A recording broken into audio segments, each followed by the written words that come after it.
మావోయిస్టుల ఏర్వేతకు 3,610 కోట్ల బడ్జెట్, గతంతో పోల్స్తే 20% పెంపు.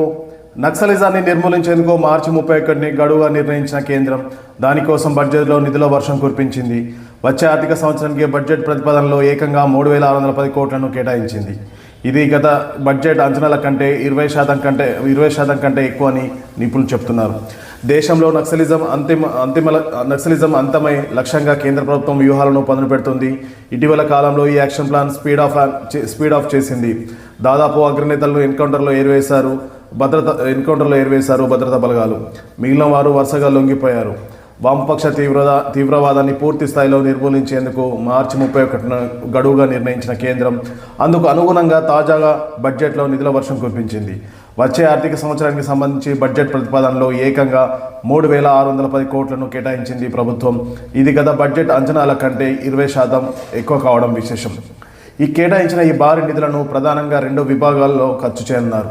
భద్రతాపరమైన ఖర్చులు. నక్సల్స్ ప్రభావిత ప్రాంతాల్లో మోహరించిన భద్రతా దళాల ఆధునీకరణ, ఆయుధ సంపత్తి, కార్యాచరణ ఖర్చుల కోసం వీటిని వినియోగిస్తారు. ప్రత్యేక మౌలిక వసతుల పథకం.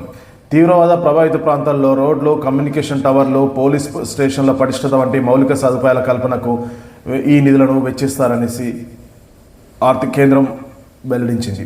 నక్సలిజంపై పోరాటాన్ని త్వరితగతిన ముగించాలని కేంద్ర హోంమంత్రిత్వ శాఖ ఇప్పటికే రాష్ట్రాలకు దిశానిర్దేశం చేసింది. మార్చి 31న డెడ్లైన్గా పెట్టుకొని ఆ లోపు వామపక్ష తీవ్రవాద ప్రభావాన్ని నామరూపాలు లేకుండా చేయడమే ప్రభుత్వ ప్రధాన ఉద్దేశం.